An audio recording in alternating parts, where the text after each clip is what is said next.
কোথায় সাবেক প্রধানমন্ত্রী, তোমার কথা কি যে বলি, কোথায় সাবেক প্রধানমন্ত্রী, তোমার কথা কি যে বলি, দলের মানুষকে ফেলে রেখে দিল্লি পালাইছে, দলের মানুষকে ফেলে রেখে দিল্লি পালাইছে, আমার বুবু মমতাজ কোথায় পালাইছে, চিল্লা কর ঠিক কিনে।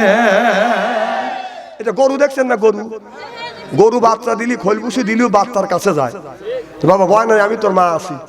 আর এমন লোকে মা মা কা বেবাস, মা তো করে ফালাতে দিল্লি যা মামুর বাড়ি রয় করে রয়েছে।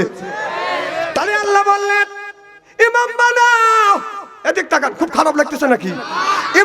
ইমামটা কি? সেই ইমামটা হলো বাদুল ওয়াটের ইমাম, সেইটা হলো মেম্বার, ইউনিয়নের ইমাম, চেয়ারম্যান, থানার ইমাম, এটা হলো প্রধানমন্ত্রী, রাষ্ট্র ইমাম, সেটা হলো বাদান আপনার প্রধানমন্ত্রী। ওয়াজা আল্লাহ লিল মুত্তাকিনা ইমামা, সিল্লা কর্মার হাওয়া। সেই ইমাম বানানোর জন্য আমাদের বাংলাদেশে 16 বছর আমাদের মনোনীত ইমাম বানাইতে পারিনি। কথা কর, যে ইমামটা যদি বানাতে চাই তাহলে ভোটের মাধ্যমে ইমাম বানাতে হবে। সেই ভোট দিবের গেলি যাওয়ার সাথে সাথে বলছে যে ভোট হয়ে গেছে। কখন? রাইতে। কয় কি জীবন ভরা ভোট দিলাম দিনে, তাই সরকারের সময় ভোট রাইতেই হয়। আমাদের এলাকায় এক মুরব্বী মানুষ ভোট দিতে যাচ্ছে, চাচা কই যাও? কয় যে ভোট দিতে যাচ্ছি। তো গেছে, চাচা তোমার ভোট হয়ে গেছে। কও কি বাপু? হ্যাঁ। কখন হচ্ছে? রাইতে ভোট হয়। ভোট তো জীবন ভরা আমরা দিচ্ছি, বুড়ো হয়ে গেলাম দিনের বেলা দিই, কারণ এই সরকারের সময় ভোট রাইতেই হয়। চাচা বাড়ির যান, চাচি আম্মা বললেন চাচি আম্মার ভোট হয়ে গেছে। কও কি বাবু? তোমার চাচি আম্মা মারা গেছে, 6 মাস আগে মারা গেছে, এসে ভোট দিয়ে গেছে। এই কয় শিক্ষুর এক বাস্তব ঘটনা। কারণ সব মানুষ কান্নাকাটি দেখে আগা গেছে, পুলিশ হয়েছে। পুলিশকে চাচা কি হয়েছে? কেন তোমরা কারা? কয় পুলিশ। কেন তোমরা বিচার দিবে না? কয় আমরা আইনের লোক, আমরা যদি বিচার না দিই বিচার দিবে কে? বাবা বলো কি হয়েছে? বাবা শোনো, 6 মাস আগে তোমার চাচি আম্মা মারা গেছে, এসে ভোট দিল, আমার সাথে দেখা করলো না। পুলিশের লাখে কাপড় নিয়ে রোমাল নিয়ে লজ্জা পায়া চলে যায়। আর এরা এসে প্রচুর ভোট পাইছে, প্রচুর ভোট পাইছে। হ্যাঁ, এক একটা লোক 10টা 20টা 100টাও সিল মারছে। ভাইজানের নাম কি? ভাইজান নাম রফিকুল ইসলাম। ভাইজানের ভোট যদি দিতে যায় কেউ, তাহলে বলতে হবে আমার নাম রফিকুল ইসলাম। তোমার বাপের নাম? ভাইজানের বাবার নাম আব্দুল গনি মুন্সি। তাহলে ভাইজানের নাম নিবে যে তোমার নাম যে অমকে, তোমার আব্বার নাম কি? তাহলে গনি মুন্সি। তুই যে গনি মুন্সির ছেলের ভোট দিলি, তাহলে তোর বাপ কি গনি মুন্সি? কথা কয় বাপে কয় যে আব্বা 10টা বিট দিছি, বাপ কয় থ্যাংক ইউ। তোর হিসাব নাই যে তোর ছেলে 10 জনের বাপের নাম 10টা গুণ হয়েছে, তাহলে কি ওর বাপ 10টা? অত কথা কয়। যারা অন্য মানুষের ভোট মানে বাপের নাম গুঁড়ো দেয়, নিশ্চয়ই ওর জন্মের দোষ আছে। আমি তো ঠিক কবে 16 বছর কি করছে?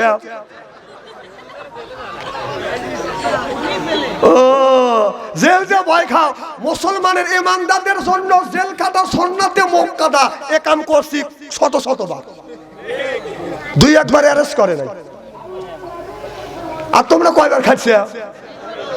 বাহ, এভাবে হেসে যাইতেছ। দুনিয়ায় যতগুলি নবী রাসূল আসছে, সমস্ত নবী রাসূল আন্দোলন করছে ইসলাম প্রতিষ্ঠিত করবার জন্য। সুবহানাল্লাহ। আচ্ছা, কবরের মধ্যে প্রশ্ন করবে কয়টা? এই যে 4টে প্রশ্ন করবে। জোরকন কয়টা? তাহলে একটা প্রশ্ন করবে মান রব্বুকা আমা দীনুকা আমা নাবিয়ুকা। বলবেন রব আল্লাহ, ধর্ম ইসলাম, নেতা মুহাম্মদ রাসূলুল্লাহ। যদি বলে এটা কোথায় পাইছেন, বলবেন কোরআনের মধ্যে। সুবহানাল্লাহ। এতটুকু বললে কি ফেরেশতা চলে যাবে? এখানে এসে বলবে মান রব্বুকা, তোমার রব কে? এখানে কি নামাজের কথা বলছে? এখানে নামাজের কথা বলে নাই, বলবে রব কে। আপনি কি বলবেন? রব কে। এইটুকু কি শেষ? রবের যদি বিশ্লেষণ যদি কোনো আলেম করতে যায়, আপনার 2-3 রবের আলোচনা 2-3 দিনও শেষ করা যাবে না। এখানে বলতেছে, এখানে রাজনীতি কথা হচ্ছে। রব মানে কে? তোমার রব যদি আল্লাহ হয়, তাহলে আল্লাহ কি করবার কথা বলছে? আল্লাহ অবশ্যই দিন প্রতিষ্ঠিত করবার কথা বলছে। জোরকান সুবহানাল্লাহ। তাহলে এখানেও রাজনীতি। এরপরে যদি বলেন যে তোমার দিন কি? দিন হলে ইসলাম। ইসলাম মানে কি? শান্তি। তাহলে ইসলাম যদি প্রতিষ্ঠিত করতে চাও, নিশ্চয়ই তোমার জেল খাটা লাগবে। কথা কয় না। জেল খাটা ছাড়া কোন নবী জেল খাটা ছাড়া অত্যাচার, জুলুম, নির্যাতন, নিপীড়ন সহ্য করি তো তারা ইসলাম প্রতিষ্ঠিত করছে। আর আপনি বলতেছেন জেল খাটা লাগবে, বেহেশতে যাওয়ার জন্য বসে আসা। যায়েন, আপনি বেহেশতে দিবে। তবে আমি জানি বেহেশতে দিবে না, তবে আপনি আশা করে বসেন ঠিক আছে বেহেশতে চাইতে চাইলে কিনা? তাহলে কোরআনের মধ্যে আমি স্পষ্ট দেখা দিলাম আমার সাইতে যারা বেশি গবেষণা করে তারা এই তাফসীরে গবেষণা করেছে, এই তাফসীরে গবেষণা করেছে ওয়াজা আল্লাহ লিল মুত্তাকিনা ইমামা, যেই লোকটা ভোট দিতে যাবে ওই লোকটা আল্লাহওয়ালা, মানুষেরা বাদান কোনোদিন বাদান ভোট দিতে পারে না। এটা হলো ওয়াজা আল্লাহ লিল মুত্তাকিনা ইমামা, এ কথা কা। তাহলে 16টা বছর আমরা ইমাম বানাতে পারি নাই, ইমাম বানাতে গেলেই বাদান দিনের ভোট বাদান রাইতে হয়ে গেছে, জোরকন ঠিক কিনা? এখন আল্লাহ সময় দিয়েছে যারা এই আপনার ইমানটাকে নিয়ে সিনিবিনি করছে, ও বাদান আপনার ভোটটা হলো বাদান ইমানের একটা অঙ্গ, সেইটা নিয়ে যারা সিনিবিনি করছে, অত ইজ্জুমান তাসা অত জিল্লুমান তাসা, ইজ্জত দেওয়ালার মালিক আল্লাহ, সিনে দেওয়ার মালিক হলো আল্লাহ, এমন ভাবে ওকে বেজ্জতি করছে পরনের সবকিছু বাজা নিতে পারে নাই, এমন ভাবে বেজ্জতি করছে। আল্লাহ কয় আমি ছাড় দেই, ছেড়ে দেই না। ভাত রান্না করছে খাবে, খাবারও পেটের মধ্যে ঢোকে নাই, নসিব হয় নাই, টাইম বাজে দিছে যে এই কয়েক মিনিটের মধ্যে যদি না যান আপনাকে আমরা বাঁচাতে পারবো না, বয়ে ব্যাপার কিছু খাওয়া দাওয়া বাদ দিয়ে মামুর বাড়ি যা পার হয়েছি। আহা, আল্লাহ নবীর মসজিদে নববীর ছিল জাতীয় সংসদ ভবন, যেরকম সুবহানাল্লাহ। আর আমাদের জাতীয় সংসদ হলো সংসদ ভবন। আল্লাহ রসুল জাতীয় সংসদ ভবনের মসজিদে নববীরে নামাজ পড়ছে কিনা?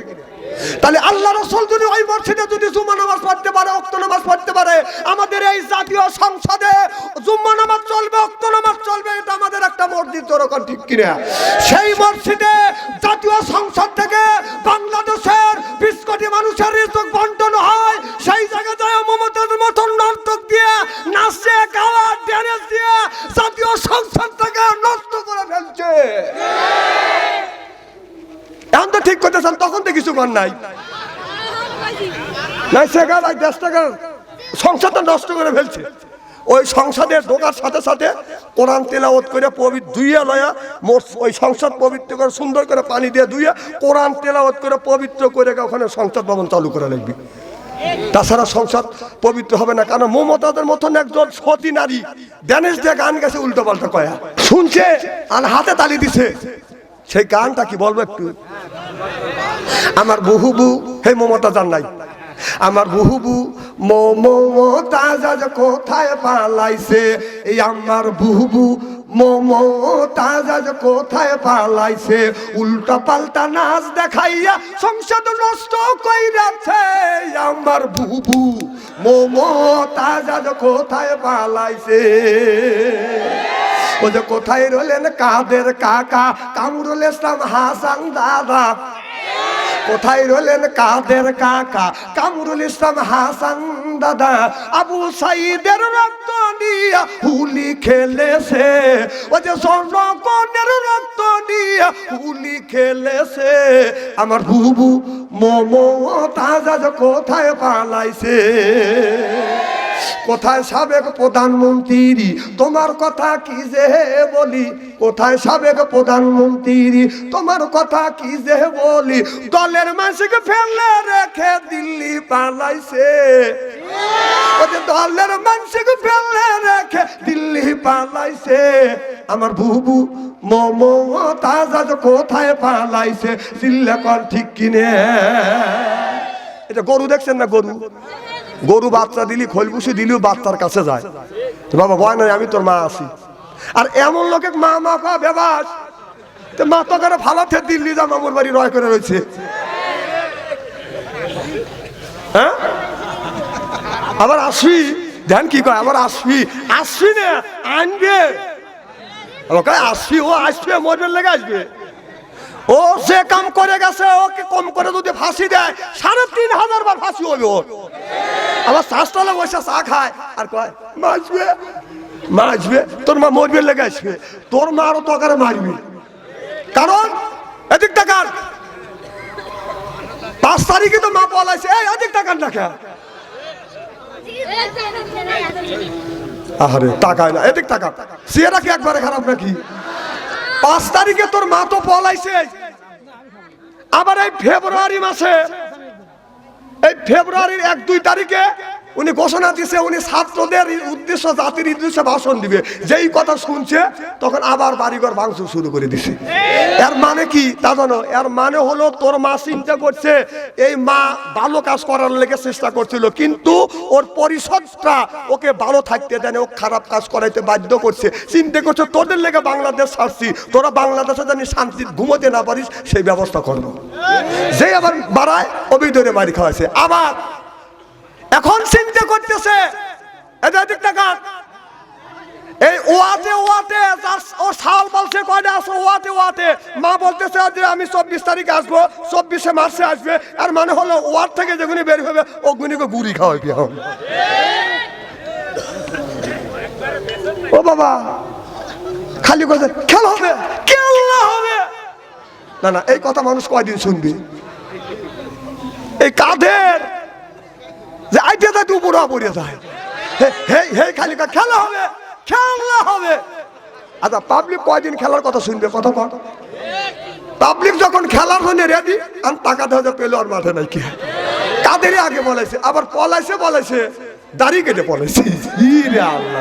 আচ্ছা বাংলাদেশের বিএনপি আর জামাতের উপরে যে অত্যাচার হয়েছে, সবচেয়ে বেশি অত্যাচার হয়েছে বলা যান আলেম ওলামার উপরে। আচ্ছা একটা আলেম ওলামা দাড়ি কেটে পলাইছে? কি করে পলাইছে? তোমরাই খেলা হবে খেলা হবে, খেলা শুরুই হয় নাই কে দাড়ি কেটে পলাইছে, আবার ধরা পড়ছে। এখন যাদের মুখে দাড়ি ছিলেন অথচ ওদের দাড়ি আল্লাহ রাসূলের খুশি করবার জন্য দাড়ি রাখে নাই, এই দাড়িটা রাখছে পাবলিককে দেখানোর জন্য দাড়ি। তাছাড়া আলেম ওলামার উপরে এত নির্যাতন, একটা লোক দাড়ি কাটে নাই। আর তুমি খেলার মাঠে কেবল পাবলিক খেলার জন্য নিয়ত করতেছে, আর তুমি দাড়ি কেটে বলেছো ধরা খাওয়া গেছে। তাহলে বোঝা গেল ও দাড়ি মানুষকে খুশি করবার জন্য, আসলে আল্লাহ রাসূলের জন্য তুমি দাড়ি রাখো নাই। জনগণ ঠিক কিনা? যাদের দাড়ি ছিল না এখন জায়গায় জায়গায় পলা যায় আর দাড়ি রাইখে দরবেশ সাজছি। আমার কথা কি বুঝতেছেন? যাদের দাড়ি ছিল না তাদের দাড়ি এত বড় হয়ে গেছে। ওদের দাড়ি দেখলে মনে করবেন নবী আলাইহিস সালাম, আর ওখানে চেহারা দেখলে মনে করেন চৌথ আসমান থেকে গোসল করে আসছে। ওদের আচরণ দেখলে ইবলিস লজ্জা পায়। কথা ভাইজান রাগ করেন না। ওরা জায়গায় দাঁড়িয়ে ছিল, সব কয়টা লোক দাড়ি কাটছে। জনগণ ঠিক কিনা? অন্যায় যে করে আর অন্যায়কে সমর্থন করে উভয় সমান দোষী। আমার কথা কি বুঝতেছেন? তাহলে যাদের দাড়ি ছিল এখন দাড়ি কাটছে, আর যাদের দাড়ি ছিল না ওরা দাড়ি রেখে দরবেশ সাজছে। ওদের দিকে খুবই সাবধান। ওরা কিন্তু আসলে মানুষের জনগণের কল্যাণের জন্য রাজনীতি করে না। ওরা রাজনীতি একমাত্র রাজনীতি করে হিংসা পরায়ণ রাজনীতি ওদের। শোনেন আমি একটা ভবিষ্যৎবাণী বলে যাই, যদি কোনোদিন সুযোগ পায় আর যদি সুযোগ দেন আপনারা, ওদের বাড়ি যদি একটা পড়া থাকে না আপনার বাড়ি 6 বার করে পড়াবে ওরা। একটা কপ যদি ওদের দিয়ে থাকেন আপনি 10টা কপ দিবে ওরা। দেখেন না বিগত কি করছে আমার ভাইরা। আমার হযরত জিবরাইল আলাইহিস সালাম মসজিদের নববীর পাশে লক্ষ্য করে দেখে আবু বকর সিদ্দিক দাঁড়া আছে, মানুষ টিপ ধারণ করে আছে, সামনে দাঁড়ালেন আসসালামু আলাইকুম। আবু বকরকে সালাম দিলেন, আবু বকর বলেন ওয়ালাইকুম আসসালাম। তুমি নবীর সাহাবী? বলে হ্যাঁ আমি নবীর সাহাবী। বলে তোমার নাম আবু বকর? বলে হ্যাঁ আমার নাম আবু বকর। আবু বকর তুমি তো রাসূলের প্রিয় সাহাবী, এই মুহূর্তে তুমি কি বলতে পারবে জিবরাইল আলাইহিস সালাম কোথায়? এই কথা যখন বললেন হযরতে আবু বকর সিদ্দিক অমনি বাদান চক্ষু দুটো বন্ধ করে দিলেন। শুধু বাইরে 2টা চোখ না, অন্তরে বাদান আরো 2টা চোখ আছে না বাদান না? আবু বকর বাইরের 2টা চোখ বন্ধ করে দিলেন। তাম পৃথিবী বাদান তন্ন তন্ন করে খুঁজতেছে জিবরাইল আলাইহিস সালামকে, কোথায় পায় না। 7 আসমান বাদান, আসমান জমিনের 7 তবক আসমান জমিন তন্ন তন্ন করে খুঁজে বাদান পায় না। এরপরে আল্লাহর আরশে আজিম পর্যন্ত যা বাদান খুঁজেছে তারপরও পায় না। চক্ষু খুলিয়া হাত চেপে ধরে বলে আমি চতুর্দিকে আসমান জমিনের সব জায়গা তন্ন তন্ন করে খুঁজলাম, জিবরাইল আলাইহিস সালামকে পাইলাম না। জিবরাইল আলাইহিস সালাম আমারই পাশে। সুবহানাল্লাহ। হযরত জিবরাইল আলাইহিস সালাম সাল্লাম ওখান থেকে চলে গেলেন রাসূলের কাছে, যা বলে ইয়া রাসূলুল্লাহ ইয়া হাবিবাল্লাহ, আপনি যেমন একটা ছাত্র তৈরি করেছেন আপনি তেমন। আমার নবী ভালো না খারাপ? নবী ভালো, এমন ভালো যার কথা আল্লাহ কোরআনের মধ্যে বলেছে ওয়া ইন্নাকা লা আলা কুলুকিন আযীম। নবীরা হলো পুত এবং পবিত্র বেগুনা মাসুম, নবীরা হলো গুনাহ থেকে মুক্ত, আর আমরা মানুষ হলাম গুনার সাথে বাঁধান যুক্ত। জোরকন ঠিক কিনে? দুনিয়া যতগুলি নবী রাসূল আসছে, আল্লাহ যত নবী রাসূলকে পাঠাইছে, সব নবী রাসূলরা বাঁধান গুনাহ থেকে বাঁধান মুক্ত। আর নবী বাদ দিয়ে আমরা যতগুলি মানুষ দুনিয়ায় আসছে, প্রত্যেকটা মানুষ বাঁধান গুনার সাথে যুক্ত। আল্লাহ বলে বান্দা পাহাড় পাহাড় পরিমাণ যদি গুনাহ করো, আমি মাওলা আমার কাছে যদি তওবা করো, বান্দা পাহাড় পাহাড় গুনাহ করছো আর তোমরা আমার কাছে তওবা করো, লা তাকনাতু মির রাহমাতিল্লাহ। আল্লাহ কয় বান্দা আমার রহমত থেকে নড়িয়া সইস না, ইন্নাল্লাহা ইয়াগফিরুয যুনুবা জামিয়া ইন্নাহু হুয়াল গফুরুর রাহিম। আল্লাহ কয় বান্দারে পাহাড় পাহাড় পরিমাণ গুনাহ করছো, আমি আল্লাহ আমার কাছে তোমরা ক্ষমা চাও, আমার কাছে মাফ চাও, আমি আল্লাহ আমার রহমত থেকে তোমরা নড়ে সয়ো না। আর যদি তওবা করবার মতো যদি তওবা করো, আল্লাহ কয় বান্দা তোমার জীবনের গুনাহ তো আমি মাফ করে দেই, শুধু মাফ করে কেন তো হই না, পিছনের গুনাহ গুনি আমি আল্লাহ নেকির পরিণত করে দেই। এই জন্য আমরা যারা আসছি আল্লাহ কোরআনের মাহফিলে, আল্লাহর বান্দা, কোন আল্লাহর বান্দা কোরআনের সাথেই থাকবো। এ ভাই শুরু হয়ে গেল, এ ভাই তোকে কি মিস কল দিছে নাকি? এই টাচ মোবাইল এসে দেশটাক করে জাহান্নামে তার অন্তরে নিয়ে গেল। বুড়া মানুষ হ্যাঁ হাতে টাচ মোবাইলে দেয়, তাহলে হ্যাঁ হাতে যদি টাচ মোবাইল থাকে, এর ছেলের কাছে তো দুইটা থাকার কথা।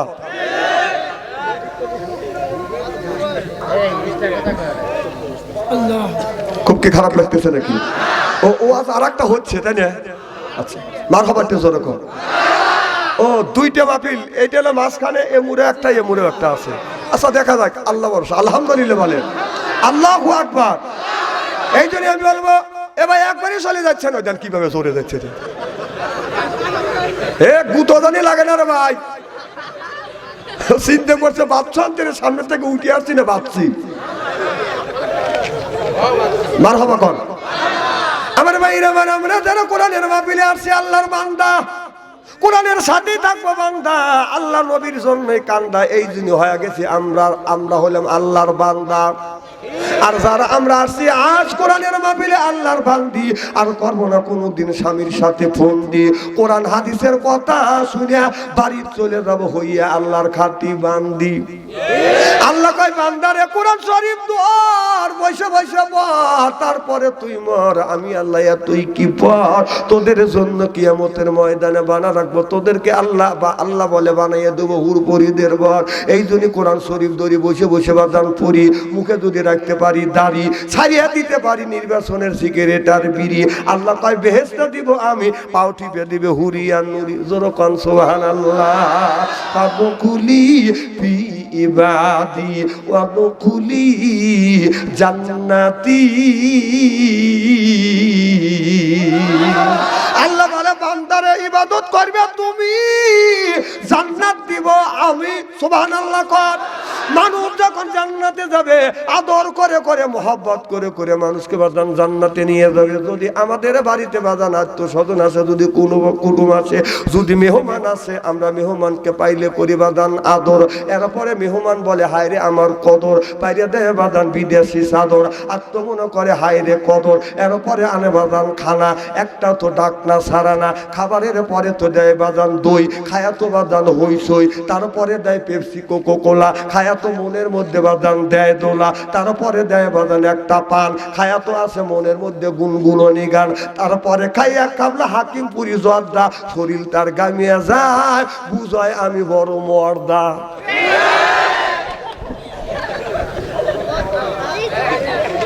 ঠিক ঠিক চলবে তো? মারহাবা কন। আমার ভাইরা, এ মুসলমান ভাইরা শোনো, ওই কথা তোমরা বললি তোমাকে মাইন্ড করবে মানুষ। কথা কি বুঝতেছেন? মারহাবা কর। আমার ভাইরা, আল্লাহর হাবিবের উম্মতেরা ভালো করে লক্ষ্য করে শুনো না বলে নিয়তে বদন শুনতে হবে। তাহলে আমরা হইলাম আল্লাহর বান্দা, আল্লাহর জন্যই আমরা কান্দা। এই জন্য হয়ে গেছে বদন আমরা আল্লাহর বান্দা। আল্লাহ বলে দুনিয়ার মানুষেরা আমি আল্লাহ তোমাদের পাঠাইছি ওয়ালা ইবাদিল্লাহি সলিহিন, আমি আল্লাহ আমার দাসত্ব আর আমার গোলামি আমার বন্দেগী করবার জন্য। আল্লাহ বলে বান্দা তোমরা যদি ইবাদত আর বন্দেগী করতে পারো, তোমার ভাগ্যের প্রতি কপাল আর মর্যাদার প্রতীক নাক জমিনে ঠেকাইয়া আল্লাহকে যখন বলি সুবহান রাব্বিয়াল আলা, সুবহান রাব্বিয়াল আলা, সুবহান রাব্বিয়াল আলা, যখন আমরা এটা বলি আল্লাহ ফেরেশতাদেরকে ডেকে ডেকে বলতেছে ফেরেশতারে আমি যখন এই মানুষ জাতিকে তৈরি করব তোমরা নিষেধ করেছিলে আল্লাহ এই মানুষ জাতিকে তৈরি করে না, তোমার যত ইবাদত বন্দেগী আছে সব আমরা করব।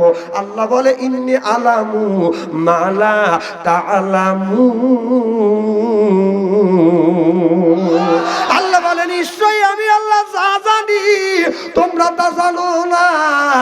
আল্লাহ তখন এই মানুষকে তৈরি করেছিলেন, মানুষ যখন সিজদা দিয়ে সুবহান রাব্বিয়াল আলা বলে, এবার আল্লাহ ফেরেশতাকে ডেকে বলে ফেরেশতা দেখ আমার বান্দাকে তৈরি করতে সৃষ্টি করতে তুমি নিষেধ করিয়েছিলে, দেখ আমার বান্দা জমিনের উপরে তার মর্যাদার প্রতীক নাক আর ভাগ্যের প্রতীক কপাল জমিনে ঠেকাইয়া কিভাবে আমি আল্লাহ আমাকে সিজদা দিচ্ছে, চিল্লাই এখন আল্লাহু আকবার। যেই লোকটা নাক আর কপাল জমিনে ঠেকাই আল্লাহকে সিজদা দেয় উনি অহংকার মুক্ত। আল্লাহ আমি কোন মানুষকে সিজদা দেই নে, কবরকে সিজদা দেই নে, গরুকে সিজদা দেই নে, এরপরে গাছকে বাদান সিজদা দেই নে, আল্লাহ একমাত্র সিজদা দিয়েছি তোমাকে, তুমি হলো সিজদা নেওয়ার মালিক আর আমি হলাম সিজদা দেওয়ার বান্দা। আল্লাহ হলো সিজদা নেওয়ার মালিক আর সিজদা দেওয়ার বান্দা হলাম আমরা। তাহলে সিজদা নেওয়ার মালিক কে? আল্লাহ। আর সিজদা দেব আমরা, বলেন সিজদা দেব কারা? আমরা সিজদা দিব। আর আল্লাহর ভাই সিজদা দিয়ে যখন আমরা এই জমিনে নাকটা ঠেকাবো কপালটা ঠেকাইয়া যখন বলবো সুবহান রাব্বিয়াল আলা, তখন মনে মনে চিন্তা করতে হবে আল্লাহ এই কপালটা কোন জায়গা ঠেকাই নাই, কপাল আর নাকটা ঠেকাইছি তোমার কদমে। আল্লাহ তোমার কুদরতি পায়ে আমি সিজদা লাগাইছি। এই এটিসি এই মেন্টালিটি নিয়ে যদি বাদান কোনো ব্যক্তি নামাজ পড়ে এই নামাজ আল্লাহর দরবারে কবুল হয়ে যায়। সুবহানাল্লাহ। আর আমরা নামাজের দ্বারাই আমাদের মন তো চতুর্দিকে যায় আল্লাহু আকবার আলহামদুলিল্লাহি রাব্বিল আলামিন। তখনই আপনার ঘরের মধ্যে থেকে ছেলের মোবাইলের মধ্যে থেকে বেটার বোর টিভির মধ্যে থেকে গানের আওয়াজ বেশি আসছে, রূপে আমার আগুন জ্বলে, কান গেল তোর গানের তালে, নামাজ গেল তোর রসা তলে, আল্লাহর কোরআন কি যে বলে একবার তুলে নে না কোলে। মারহাবা দিলেন না? আমার ভাইরা আমার তোমার নামাজটা যদি নামাজ দিয়ে রোজা দিয়ে তোমার নামাজটা গান বাজনা দিয়া যদি জগা খিচুড়ি হয় এই নামাজ পড়িয়ে বাদান আল্লাহর জান্নাতে বাদান দেওয়া সম্ভব হবে না। নামাজ যখন পড় এদিকটা কার সিয়েরা কি একবারে খারাপ নাকি? শোনেন মানুষ আমি যতই কালো হোক, যতই কালো হই, আলেম যতই কালো হোক তার চেহারার দিকে চাওয়া থাকলে সগীরে গুনাহ মাফ করে দেখে আল্লাহ। জোরে বলুন আল্লাহ। এই দিন আমার দিকে চাওয়া থাকবেন, কোনো দিকে তাকাবেন না। আমাদের নিয়তই তো ভালো না। নামাজ যখন পড়ি মন আর একদিকে যায়, নামাজ পড়তেছে পেজের খাত নিয়েছে দাঁড়া আছে গোল নামাজে। কথা কি বুঝতেছেন? এরকম লোক আছে না নাই? আমরা নামাজ পড়ি আলহামদুলিল্লাহি রাব্বিল আলামিন আর মনে মনে করি পেজের খাতে তিনটা কাম লাগে আছে, কাম হবি কি হবি না। মালিক ইয়াউমিদ্দিন আল্লাহ আখিরাতের আদালতে তুমি তোমার বান্দার ভালো মন্দের বিচার করবে। আল্লাহ তখন সকলে উত্তর দেয় বান্দারে নামাজের সময় পেজের খাতের চিন্তা করতেছে। হ্যাঁ মন ওদিকে দিক যাইতে পারে, মন এদিকে দিক যাইতে পারে। আপনার মনটা ওখান থেকে ফিরে নামাজে দাঁড় করাবেন। জিহাদে যায় জিহাদে গেলে যে সওয়াব পাবেন সেই সওয়াব আল্লাহ আমলনামায় লিখে দিবেন। নামাজের মধ্যেও জিহাদ আছে, নামাজের মধ্যেও জিহাদ আছে। কেমন জিহাদ? আপনি নামাজে দাঁড়াচ্ছেন, অলরেডি আপনি বলতেছেন আলহামদুলিল্লাহি রাব্বিল আলামিন, আল্লাহ তোমার প্রশংসা করতেছি, মন চলে গেছে সাথিয়া শহরের ভিতরে। ওখান থেকে মনটা ফিরে আবার নামাজে নিয়ে এসে বলেন আর রহমানের রাহিম, আল্লাহ রহমত বর্ষিত, রহমত বর্ষিত করো। মালিক ইয়াউমিদ্দিন, আল্লাহ আখিরাতের আদালতে তুমি তোমার বান্দার ভালো মন্দ বিচার করবে। তোমার মন চলে গেছে আতাই করলো, ওখান থেকে মন টাইনে নিয়েছো। এটা হলো জিহাদ। সুবহানাল্লাহ। আমার কথা কি বুঝতেছেন? তাহলে নামাজের মধ্যেও জিহাদ আছে না নাই? এ মুসলমান ভাইরে, নামাজের মধ্যে জিহাদ রয়ে গেছে। এই জিহাদটা নামাজের মধ্যে বাদন করতে হবে। মনটা বাদন দৌড় অনেক দিকে বাদন চলে যাইতে পারে, যে কাজ করে সেই কাজের মধ্যে বাদন নামাজ চলে যায়। এক ইমাম সাহেব নামাজ পড়াচ্ছে, হঠাৎ করে 3 রাকাত নামাজ পড়াইয়া 4 রাকাতে সালাম ফিরবে, 3 রাকাতে বলছে আসসালামু আলাইকুম। আপনার নামাজ যখন শেষ হয়ে গেছে, অনেক মুসল্লি বলতেছে হুজুর নামাজ পড়বেন 4 রাকাত, এখন না 3 রাকাত পড়ে ফেলছেন। হুজুর বলেন আমি 4 রাকাত পড়ছি। মুসল্লিরা কয় না 3 রাকাত পড়ছেন। সব মুসল্লি বলে হুজুর 3 রাকাত, আর ইমাম বলে 4 রাকাত। কাটটা ঠিক বুঝে যে হাজী সাহেব হজ করে আসছে, আবার হজ করবার জন্য টাকা জমা দিছে। হাজী সাহেব যদি বলে 3 রাকাত তাহলে নামাজ দোকরা পড়াবার, যদি বলে 4 রাকাত দোকরানের দরকার নাই।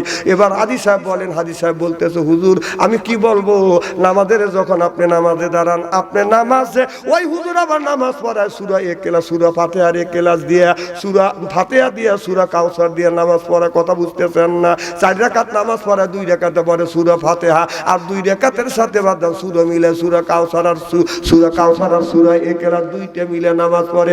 দোকানদার বলে হুজুর প্রত্যেকদিন আপনার পিছনে ঈশার নামাজ পড়ি, যে এই 2 সূরা দিয়ে আপনি নামাজ পড়েন না। আমি এই 4 রাকাত নামাজের মধ্যে আমার 4টা দোকান আছে, 4টা দোকানের হিসাব নিকাশ আমি শেষ করে ফেলি। হুজুর আজকে 3টা দোকানের হিসাব শেষ করছি, আর এক দোকানের কাছেই যাই নেই। তাহলে বোঝা গেল নামাজ কয় রাকাত? না না, এইভাবে যদি নামাজ পড়েন এই নামাজ আল্লাহর দরবারে কবুল হবে। এ বাবা, নামাজে যখন দাঁড়াইবেন, আপনি দাঁড়াইছেন নামাজে, ডান পাশে হলো বাদান জান্নাত, বাম পাশে হলো জাহান্নাম। গইরা পড়ে গেলে বাদান আপনি যদি ডান দিকে পড়েন জান্নাতে যাবেন, বাম দিকে পড়ে জাহান্নামে যাবেন। আপনি মনে করবেন আমি এমন একটা জায়গায় দাঁড়াইছি, আল্লাহর আদালতে দাঁড়াইছি, আল্লাহ হাজির, আল্লাহ নাজির। আল্লাহকে হাজির নাজির মনে করিয়ে যে লোকটা নামাজ পড়বে, ওই লোকটার মন কোনোদিন বাদান পেজের খেতে যাইতে পারে না, রসুনের খেতে বাদান যাইতে পারে না, মার্কেটে যাইতে পারে না। চিল্লা কোন ঠিক কিনে? আমাদের দেশে কিছু কিছু লোক আছে নামাজ পড়িয়া তাসবিহ তিলাওয়াত করিয়া রাস্তা দিয়ে হাঁটিয়া যায় আর মানুষকে দেখায়। এইরকম লোক আছে না নাই? আমি কিন্তু তাসবিহ তিলাওয়াত করার পক্ষে, তাসবিহ তিলাওয়াত করার বিপক্ষে না। তাসবিহ যদি তিলাওয়াত করতে হয় মসজিদে বসে করেন, বাড়িতে বসে করেন, বাড়ির মধ্যে উঠোন দিয়ে ঘোরেন আর তাসবিহ তিলাওয়াত করেন, তাতে আমার কোনো দুঃখ নাই। এর মানে হলো ওই জায়গায় আমার দুঃখ লাগে রাস্তা দিয়ে হাইটিয়া যার আর তাসবিহ ঝুলোয় আর মানুষে কয় আমি কিন্তু আগে যাইয়াছিলাম। আমার কথা কি বুঝতেছেন? মানে তাসবিহ ঝুলে আর কয় আমি কিন্তু যাইয়াছিলাম আগে, এখন ভালো আছি। না না, তসবিহ যদি টিপ পেশায় ঘরে টেপ, মসজিদে টেপ, বাড়ি উঠোন দিয়ে গোড়ার টেপ, ও মানুষের দেখা যায় আমি ওলি আল্লাহ হয়েছি, মানুষের সাথে সিটেরই বাদ দাও। কথা কও, কথা কও। কি খারাপ লাগতেছে নাকি? না না, এখানে তসবিহ দেবার লোক নাই দেখে নইলে সাইটে উঠতো। অনেক লোক তাসবিহ তিলাওয়াত করে এইরকম করে কথাও কয়। কথা কম না, আমার কথা হলে তুই কথা বলতেছি বলে, কিন্তু কথাও চলতেছে, তাসবিহ টিপতেছে, খালি 2 মুখ দিয়ে কথা বলতেছে। হ্যাঁ না না, অনেক লোক তাসবিহ টিপে কথা কয় না। তাসবিহ টিপে কথা কয় তাহলে মুখ দিয়ে কথা কয়, পাশ দিয়ে তাসবিহ কেরায়ত কও না। এগুলি বাদ দাও, এই সিটেরই বাদ দাও। এই যে রাস্তা দিয়ে বেশিরভাগ লোক দেখা যায় হাইটিয়া যায় তাসবিহ তিলাওয়াত করে, মানুষের বুঝে আমি কিন্তু আগে যাইয়াছিলাম, এখন ভালো হচ্ছি। খুব কি খারাপ লাগতেছে মনে হয়? একটা আরবি সাহিত্যের মধ্যে বাদন পড়িয়েছিলাম, আরবি সাহিত্যে পড়তে পড়তে দেখি একটা গল্প বাজান পড়লাম। এই গল্পের মধ্যে লেখা আছে একটা মোরগ বাজান একটা গাছের আপনার মাঠের মধ্যে একটা গাছ আছে, বাড়ির পাশে একটা মাঠ, ছোট একটা মাঠে গাছ আছে, গাছের নিচে মোরগটা জায়গা বাজান খাচ্ছে। আর শিয়াল আসিয়ে মোরগের দিকে আগাচ্ছে। মোরগ মনে মনে চিন্তা করতেছে শিয়াল তো আমার খাবে। মোরগ লাফ দিয়ে উড়িয়ে গাছের উপরে যা বসছে। শিয়াল এসে বলে, মোরগ মামা আমি বড় আশা করে অনেক দূর থেকে তোমার কাছে আসলাম। কয় কি জন্যে? কয় নামাজের সময় হয়েছে, দুইজন একসাথে নামাজ পড়ি।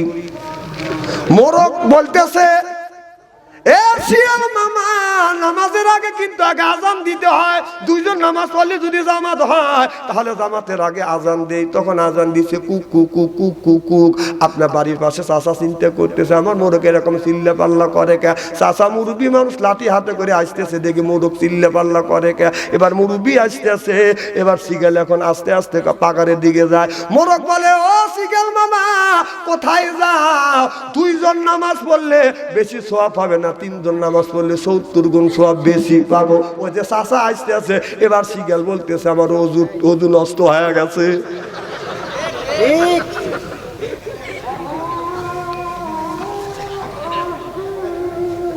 ওই মাইকের পাওয়ারই তো ভালো। আমার ভাইয়ের, আমার এ মুসলমান ভাইরে, আল্লাহর হাবিবের উম্মতেরা ভালো করে লক্ষ্য করে শুনুন। আমি আপনাদের পায়ের নিচে হাত থেকে অনুরোধ করে বলবো, মানুষের সাথে সিটেরই ব্যবসা বাদ দেন। আমি অনেক বক্তা দেখছি ওয়াজও করে তসবিহ টিপতেছে। তাহলে এই মুখ দিয়ে ওয়াজ করতেছিস, তসবিহ টিপতেছিস কোন মুখ দিয়ে? না তুই এই মুখ দিয়ে তো ওয়াজ করতেছিস আর হাতে তসবিহ চলতেছে, তাহলে এই মুখ দিয়ে তুই ওয়াজ করতেছিস, তোর আর একটা মুখ আছে। এইরকম সিটেরই বাটপারি বাদ দাও। কথা কয় না, কথা কয় না। তসবিহ দেখলি মনে করে যে মানুষ আল্লাহর ওলি হয়ে গেছে। না না, তসবির মধ্যে যদি আল্লাহ থাকতো তাহলে এই যে নওগাঁ ওরসে আমার এক বন্ধু বলেছিল 100 তসবিহ গাছের আগায় ঝুলা এরকম করে টানতেছে। কি দেখছেন না? এই দেখছি, বেচারা দেখছি। তা আমাকে মোবাইল করে বলতেছে যে হুজুর 100 হাত তসবিহ দেখছেন? আমি বললাম দেখা তো দূরের কথা, শুনিও নই। হুজুর আমি দেখতেছি 100 হাত তসবিহ কিভাবে টিপতেছে, বা গাছের সাথে ঝুলে এরকম টানতেছে, লা ইলাহা ইল্লাল্লাহ এরকম টান দিতেছে। কারণ পাবলিক কি করতেছে, পাবলিক পাগল হয়ে গেছে। তাহলে 500 টাকার লোট, 100 টাকার লোক আর 1000 টাকার লোট দিছি। ওরা আশ্চর্য জিনিস 100 তসবিহ দেখে মনে করতেছে লোকটা আল্লাহর ওলি, খালি টাকা পয়সা দিচ্ছে। আর তসবিহ টিপতেছে আর ওয়াজ করতেছে, আর তসবিহ টিপে ওয়াজও করে। তাহলে ওয়াজ করে কখন আর তসবিহ গোটার তাসবিহ গুনি পাঠ করে কখন? তাহলে বোঝা যাচ্ছে পাবলিকের সাথে সিডিয়ারি করা হচ্ছে। কথা কর না কে? ওই পিছন থেকে কথা বলতে না, তসবিহ টিপা। আমি আপনার তসবির বিপক্ষে গেছি নাকি? আমি কি তসবিহ টিপা নিষেধ করছি? তসবিহ টিপবেন একবার না 100 কোটিবার টিপবেন। কিন্তু আপনি গপ্প করেন, কথাও বলতেছেন, তসবিহ ডানাগুনি আপনি এরকম করে ঘুরাচ্ছেন। আপনি কখন কি তিলাওয়াত করতেছেন? এগুলি বাদ দেন।